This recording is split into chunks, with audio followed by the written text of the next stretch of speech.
In the heart of the Amazon rainforest, a global gathering meant to save the planet turned into a confrontation that captured the world's attention. COP30 in Belém, Brazil, promised diplomacy and solutions, but it also revealed a harsh truth. Climate change is not just numbers on a chart, it is lives, land, and the fight for survival. 2025 is on track to be one of the warmest years ever recorded. Global temperatures are nearing the limits set in the Paris Agreement a decade ago, and the consequences are already visible. Droughts, floods, and forest fires disrupt communities, destroy livelihoods, and threaten food security across the planet. For the Amazon and indigenous communities living there, these are not abstract threats. Rivers are poisoned by illegal mining, forests are cleared by logging and oil companies, and homes and food sources are vanishing. The urgency could not be clearer. The world is running out of time. Belém is more than just a city. It is the gateway to the Amazon, the lungs of the planet. Protecting this region is central to achieving global climate goals. The forests absorb vast amounts of carbon dioxide, regulate rainfall, and stabilize weather patterns worldwide. Yet the Amazon faces constant threats: illegal logging, land grabs, and fossil fuel expansion. For the world, what happens here affects climate stability. For the people who live here, it is a fight for survival, and a call for the world to listen. COP30 gathered nearly 200 countries to negotiate commitments, climate finance for developing nations, and policies to limit emissions. But outside the venue, a different story unfolded. Thousands of indigenous activists and environmental defenders protested, demanding recognition, protection for their lands, and an end to fossil fuels. Tensions escalated when protesters attempted to enter the main gates. Security forces formed barricades.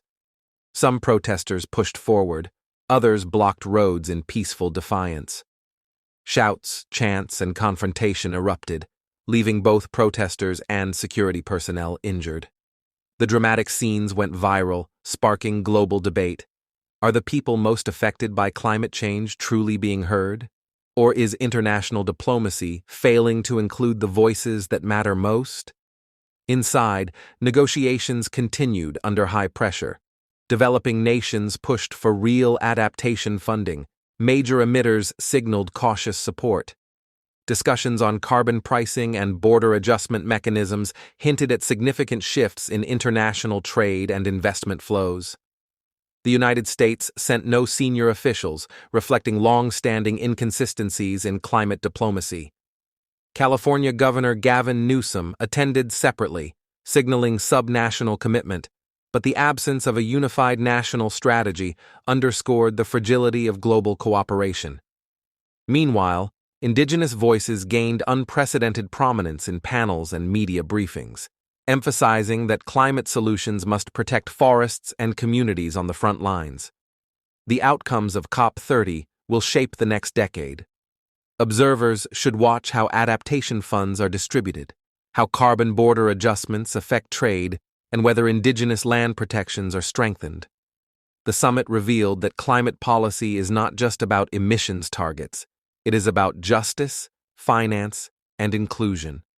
Investors, policymakers, and global citizens alike must now confront the gap between promises and action.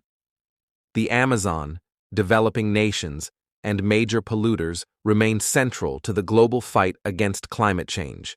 COP30 has made it clear the world is watching, and the stakes have never been higher. COP30 may have concluded, but its lessons resonate far beyond Belém. Climate change is a human crisis, a political challenge, and a call for action. To understand what comes next, stay informed, follow policy updates, and engage with the conversation.